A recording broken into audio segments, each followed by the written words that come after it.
expresses without fear. Is learning through play. Feels safe. By providing quality training that is accessible, relevant, contextual and fun. By supporting them through effective coaching. By creating communities for peer learning. Parents to create a safe, joyful and enriching home environment. To take an active role in their child's development.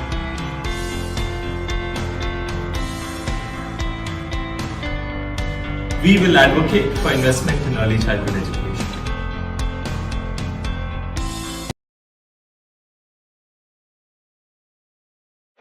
We at iTeach are committed to working actively with students as co-creators of impact, not passive receivers of change. We pledge to rebuild a system that levels the playing field for our students, ensuring that their lives are defined by their choices and not by the circumstances.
everyone. Welcome to day 3 of inspirED. We hope you've had 2 wonderful days, which were very, very insightful and exciting to learn so many new things and meet new people.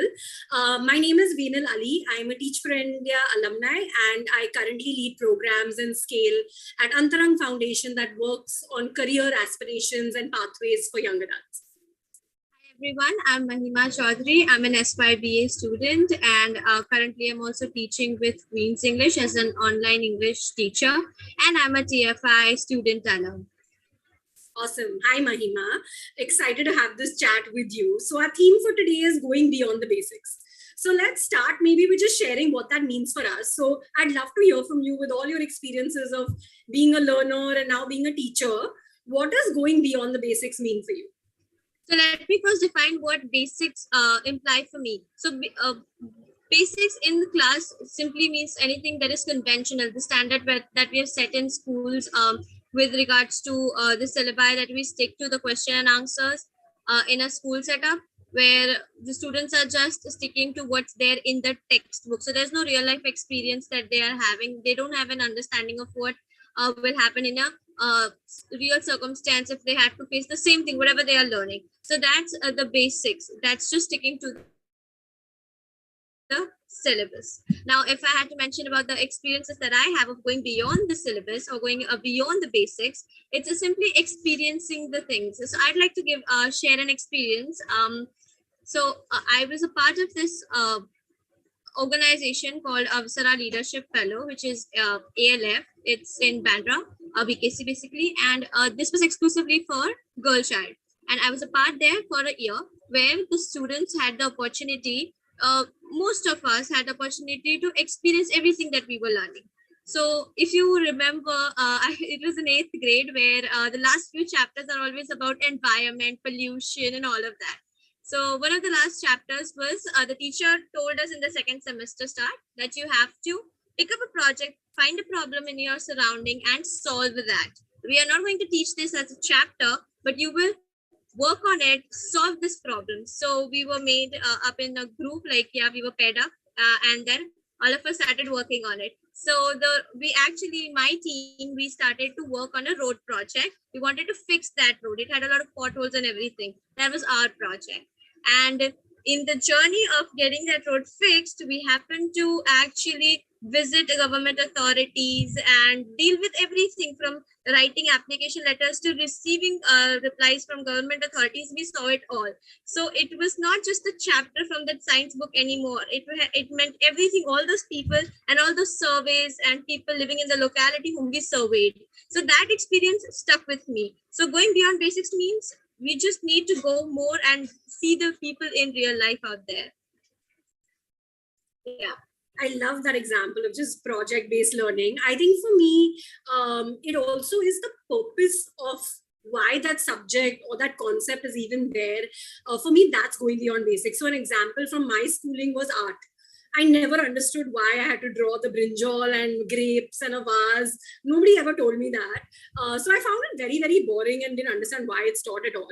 And then much later, when I joined Teach for India and we had an art session with this fabulous person, Sheetal, it was the first time I experienced art as a tool of expression, communication, even building my own identity.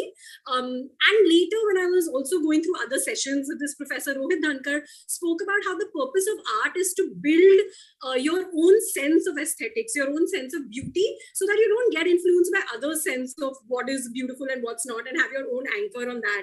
So it was very eye-opening for me to imagine that brinjal grape purpose being developing a sense of beauty. And I think for me, going beyond basics is bringing back the purpose of subjects, the purpose of concepts and syllabus, and like you said, making people experience that. And also to provide tools of self-expression, communication through art and many other medium. I know you had some other interesting examples of using drama as well. So I'd love if you can maybe share that as well. Yes. So one of the things that again we experienced over there was in classroom setup.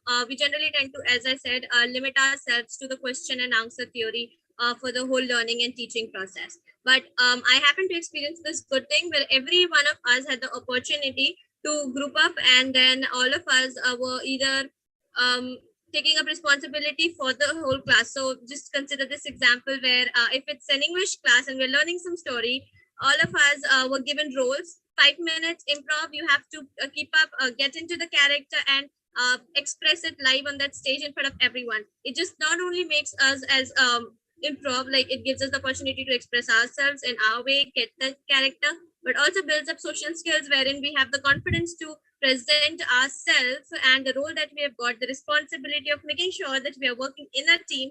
All of that came up on this stage. So it was amazing.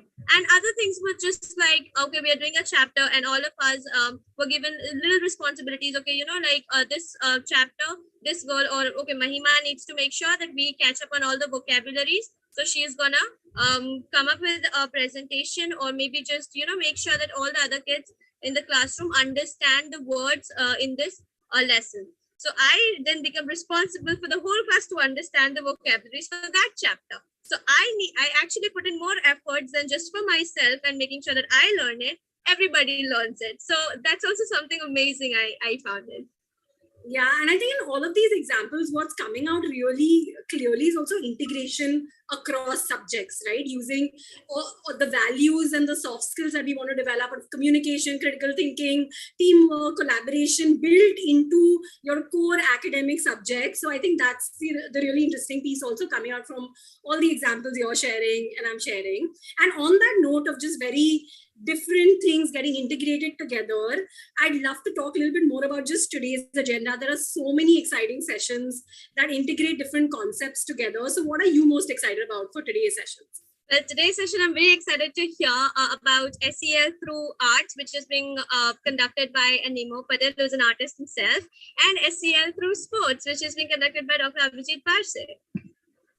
Very exciting sessions. The two I'm also excited about is one, session on inclusive and looking at enabling equity for all with Archana Chandra, who's the CEO of Jai Vakil, and SEL in conflict areas, which is going to happen with Vikramjit Sinha, who's the founder of Building Art Therapy. I think it's very interesting to see in these contexts what remains the same, what needs to change so that more and more spaces become inclusive.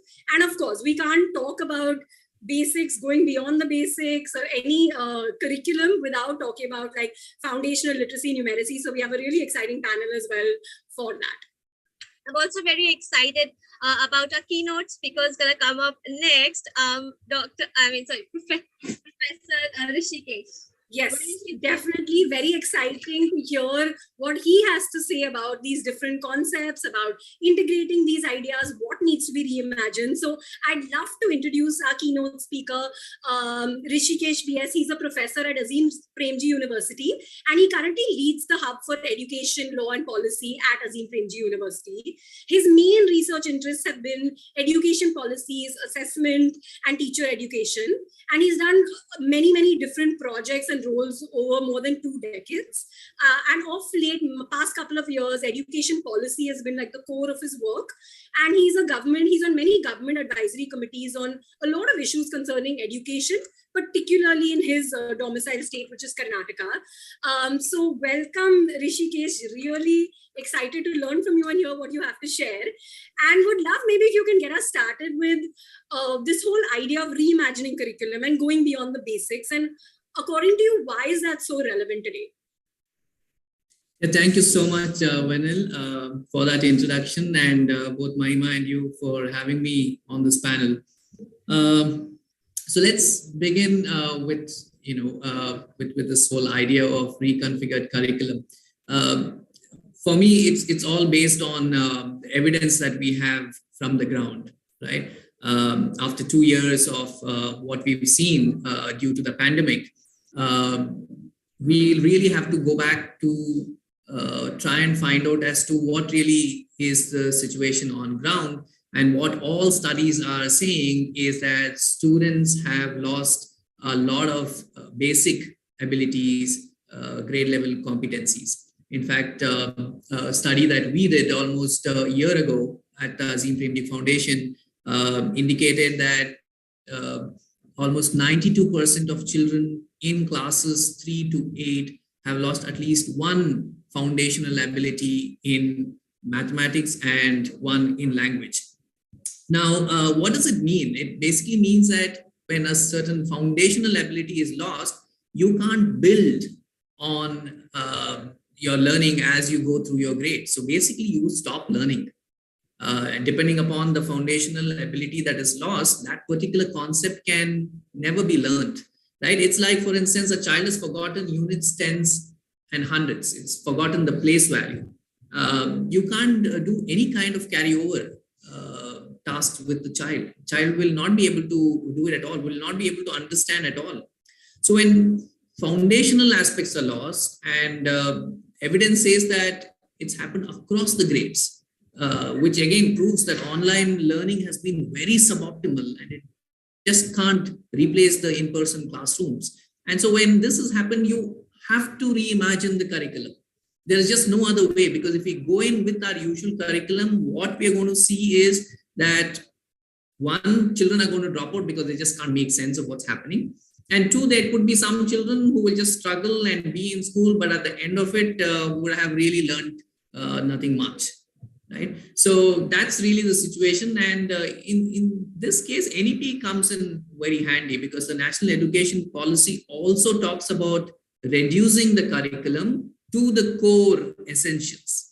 Now, here is an opportunity for us where we can implement NEP also because we ought to implement it. You can't go in with the regular curriculum. So the way to reconfigure it is to look at as to what are the core essentials and use the rest of the time to build on foundational abilities, foundational literacy, foundational numeracy concepts for most of the grades, and for the very early grades, even pre-literacy and pre-numeracy concept, because many of these children have not even been to pre-primary.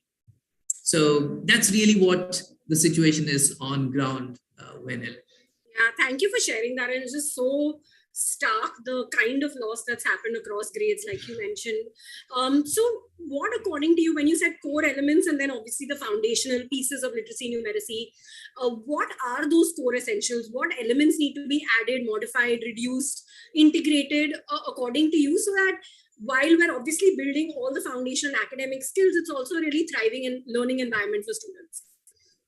Yeah, see, I think that's something that educationists will have to get together to decide, depending upon, what is the curricular framework under which they are. We, of course, have the National Curricular Framework 2005, which is the guiding framework for all the state curricular frameworks that exist. But, within that, ICSE curriculum, CBSE curriculum, the state board curriculum.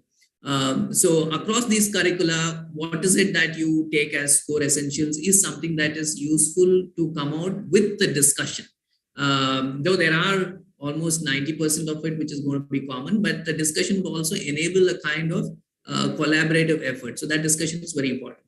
And we need to keep it simple. See, focusing on critical things regarding education, which is usually forgotten in the way we do education, is what really we need to focus on. You can ask two questions there, one at a macro level and one at a micro level. The macro level question is, what are the aims of education, right? Why are we doing what we are doing as part of school education? So ask that big question and then figure out as to, okay, hence, what really should be my focus? And then the next micro level question, which is going to help us to identify those core competencies, is what are the learning objectives of whatever I'm teaching? I mean, it could be a subject, it could be a topic within the subject. What are the learning objectives? Because that is going to tell me as to, what I'm engaging in, what is it that I'm going to expect from the children with whom I'm engaging that on at the end of my session or the end of the semester. So these two questions need to be asked by each educator, right? Each teacher with every single concept. And that would help us go to the core essentials. The other, let's say a tip or a guideline is that every subject has a certain nature to it, right? So there's the nature of each subject that is there in all the curricula. And so we need to figure out, we need to understand as to what is the nature of the subject, which will help us arrive at the core essentials into which we have to get. Otherwise, if we go in with the regular syllabus with tens of chapters and unnecessarily content heavy kind of a system that we have, we are going to get into huge trouble. And it's unfortunate to see that there is not much of thinking happening everywhere on this. They all plan to start off the usual academic year thinking that maybe a month, 2 months bridge course will bring all children up to speed. What we should remember is a bridge course is fine after a 2 month summer vacation, but we tried doing a bridge course after a 2-year almost vacation, which was not a very happy one. So hence you can't call it a vacation, but a 2-year hiatus, and then thinking of a 2-month bridge is very clearly not knowing what is the reality on ground. Yeah, absolutely. I thank you for those guiding questions. I think at whatever level of educators, whether they're doing it for their classroom or school or at an education policy, I think those are useful anchors to design that. And I think I'd love to understand, obviously, there are many sessions today talking about SEL and social emotional learning. And if you've seen examples already of some states or districts trying to integrate more of those elements into the core curriculum, because of course there has to be a big focus on bridging the gap and the learning loss that has happened on foundational elements. But the child is a whole child, and like you said, these 2 years have just not been easy for anyone, and least for children, right? All the social, the activity, the playing, everything's taken away. So what is the importance, according to you, that's going to play, and how best does it fit into the curriculum? It's a very, very crucial element of schooling. And that is the reason why the online, whatever experiment was tried, just fell flat. Because education, as each one of us understands, it's a very, very human social process. Now, that has gone missing from children over the last 2 years. So whatever we do in education, when children have come back now, even within each of that, for instance, we are distilling the curriculum into the core essentials, right? Now, within that core essentials will have to be embedded SEL competencies, because that is the way we learn. And having these socio-emotional aspects in place is very crucial for any kind of learning to take place. So that's the reason why I didn't even bring it in, because it's just such a matter of fact thing that it has to be there. But we have to reiterate, because as I said, we've been doing education even without thinking of what the aims of education are. Now, when you start asking this question as to what aims of education are, and putting it down, then socio-emotional learning is going to be all over every single aim that we put down there. And so it's a focus that is not something that you do specially or separately, but it's a focus that will have to happen in everything that we do. In fact, just yesterday I was reading this piece in The Guardian.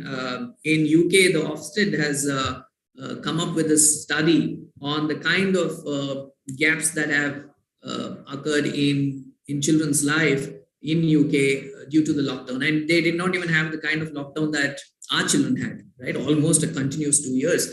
But then completely missing on simple behavioral aspects. I mean, there was this particular phrase which really got my attention, wherein they're seeing first graders crawl from the classroom to the toilet rather than walk.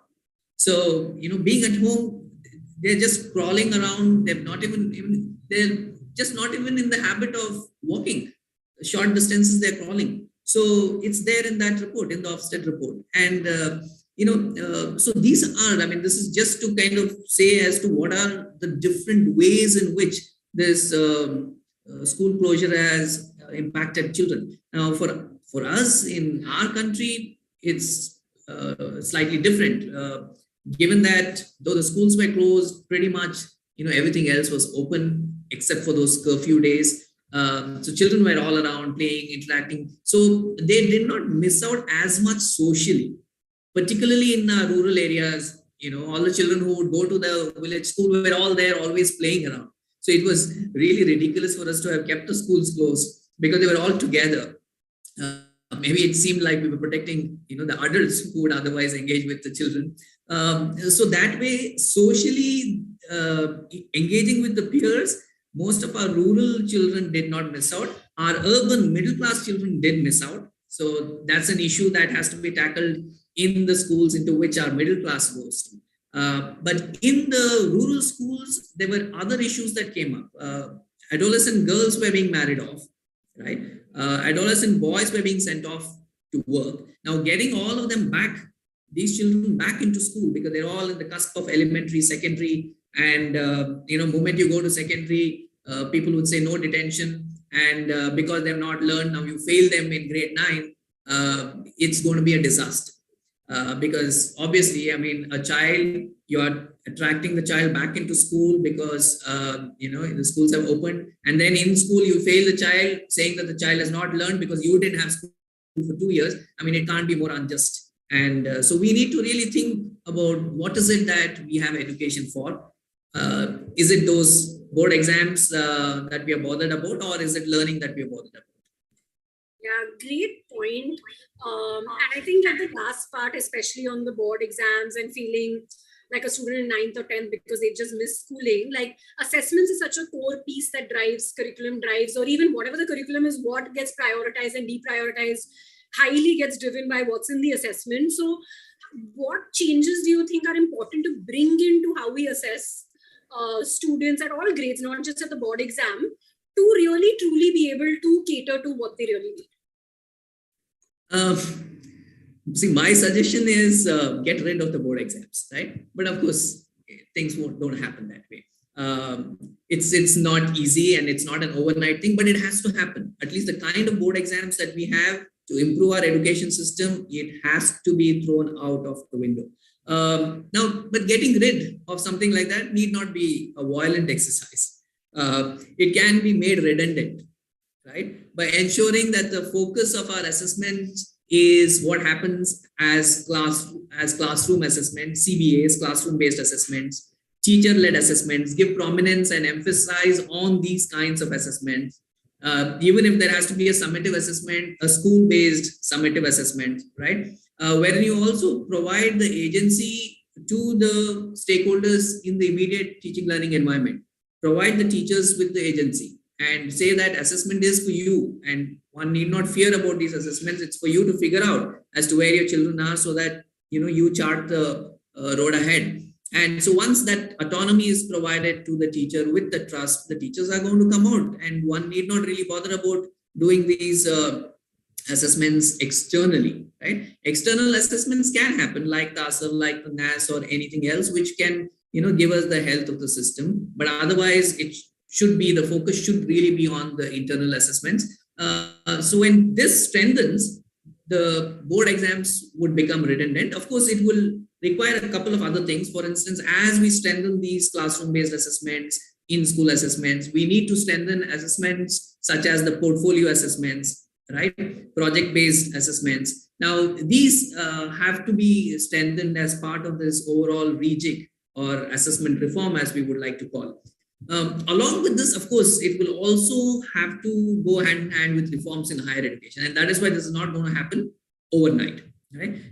Once at the university level, we stop asking for these grade 12 marks cards, things are going to change. If I start asking for your portfolio, right?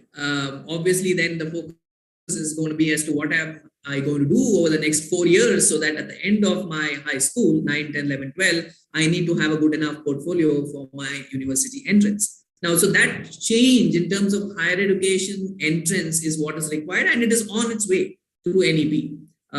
One of the things that has started this year is the common entrance. Of course, there will have to be further refinement of it. But then we are on that direction. One of the reasons why also the national education policy talks about school education reform and higher education reform together. You can't get one done without the other, right? So these changes, which are beyond the purview of school education, will also have to happen for these assessment changes to take place. But as those of us engaged in school education, I think by emphasizing the good assessments, such as portfolios, emphasizing on approaches which are based on project-based learning is the approach. Now, these naturally then would align us to also the kind of changes we would like to see in the assessments, and that is really what is going to help us make this shift as well. And that is when we would be able to do all the things that we would like to. Otherwise, as you rightly said, I mean, assessment at the end of this entire spectrum, standing there as almost that gate, we all are going to make ourselves into those whatever characters who will pass through that gate, right? So whatever we do, finally, it's about that character which will have to pass through that gate. So yeah, I think there is quite a bit of work required on that. But then many of us are doing many things which is slowly taking us there. I think it's just that there will have to be a lot more people joining everyone else who's moving in that direction, so that we can move in that direction quicker. And it's at the end of the day for the good of everyone. It's for the good of the children who are there in school. It would be good of the society later on, because the kind of children who will then come out would be far better equipped to handle the problems our society faces. So it's finally for the good of everyone. But hope we all realize it soon and make that pace a little faster. Absolutely. Yeah. I think right up in higher education, like the NEP says, I think the change needs to trickle down, but also start bottom up, like you said, through teacher autonomy and agency to own those assessments. I have one big question which is on my mind, given the mammoth kind of changes needed, right? Really looking at making the curriculum work for where students are at right now, reducing it, but not, trivializing the really core aims of education and just making it very like core academics. And then, like you said, the SEL components need to just be in every single interaction and class. So almost the pedagogy itself of how you would lead a class needs to evolve. And finally, the assessments, right? That's a lot of change that we're hoping to make, or we feel that is needed to make, and the new academic year is creeping up on us. So from an education policy level, or even for like a school leader, what would you recommend as how to approach this so that we're ready in time and not feeling overwhelmed with the amount of changes that need to happen, and which then inhibits us from getting started with something basic as well? Yeah, thanks for that question, Venil. I think this is something that we all should have been thinking about across the country, in fact across the world, about 1.5 years ago. Right, we lost the last year when schools did open up a little bit, because that is when we should have brought in all these changes. And for us, NEP was already there, and we should have just used that opportunity and got into this mode. But better late than never. And there are states which have already started working towards that. I'm happy to say Karnataka is one of them, wherein there is a completely reconfigured curriculum that has been worked upon over the last 3 months. And all the dietes have been engaged in this work, wherein they looked at each subject and identified the core competencies based on the learning outcomes that NCERT had put out. And so they have taken out the core competencies. They have created learning sheets. I mean, they don't like to call it the worksheets. They're calling it the learning sheets, saying that, this is not something that children are made to work on and then ticked and filed, but then this is the sheet through which they're going to learn. And then they have a teacher handbook created for each of the subjects. So the teacher is going to use the teacher handbook, use these learning sheets with the children, use those learning sheets itself as an assessment aspect. Some of those learning sheets would go into the portfolio, some of them for an assessment for the teacher. And then wherever required, they will bring in some aspects from the textbook. So the textbook is also going to be there. There are some children, for instance, who would be ahead. For whatever advantages that they have at home, they would probably be almost at the grade appropriate level. And so for them, along with these learning sheets, the chapters in the textbook would be the additional material that they're going to engage in. So this is the way that the next year or two will have to be looked at, so that all children in the next year or two at best would be more or less in the grade appropriate level, so that then the teacher can teach the way she used to earlier. But the next 1 or 2 years is going to be very different, and one will have to be mindful of that. It's not that we've never had heterogeneous classrooms where learners are spread across a spectrum, but then they were spread across this narrower band. Currently, the spread is a very large band. If we have 1 minute, I'm just going to quickly take that minute to share with you an example of one experiment which I did in grade 8, wherein children were given grade 6 questions of mathematics, 15 questions, and they all did it. And then very quickly asked them how they did it, and they were very happy, and they said they've done it very well. And I asked how many of them think that all the 15 they've got right. Out of 40 students, almost 25 raised their hands. And then it was 8th standard. And I said, okay, so which means what percentage of you do you think will get 10% here? And I got those of them who thought they're going to get 15 to come on the board and work out a percentage. 25 out of 40. They couldn't get it. So they think that they know and they're very confident, and that's, the optimism is very nice.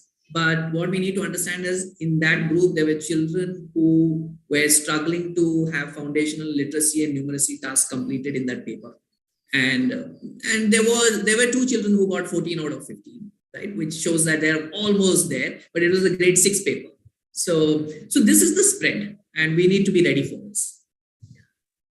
Thank you so much. I think a lot of small and big nuggets throughout. Hopefully that gives everyone listening some tools and guiding questions that they can take back, because I think we definitely all need all the help that we can. And I think it's the best moment for us to also just leverage this community of educators much more, so that it becomes easier to make these changes and we can learn faster from each other. So thank you so much for sharing all your insights and wisdom. You're most welcome. Thank you so much for having me. Thank you so much, Venil and Rishikesh, for that wonderful session. I think as a listener, what it made me think a lot about is the impact of the loss of different foundational aspects because of the school closure the last 2 years. And also, you spoke about the reforms in assessments, higher education that is required, but definitely also making me think about the 2 bigger questions. But I think right now, when you say it seems like a simple question, but it's actually very profound, very difficult questions. Thank you so much for that. Dear audience, we are moving to the next session as of now. We have the session on Embracing All Towards Equity by Archana Chandra. She's a CEO and board member of Jai Vakil Foundation and Research Center, which is India's largest and oldest non-profit working in the space of intellectual and developmental disabilities. She has started a commendable professional journey from the corporate sector to the social sector space. She also serves as the trustee of Society for Rehabilitation of Crippled Children, member of the advisory board of Anamrita, and serves on the advisory board of Antarang Foundation too. Archana, over to you and welcome to this session.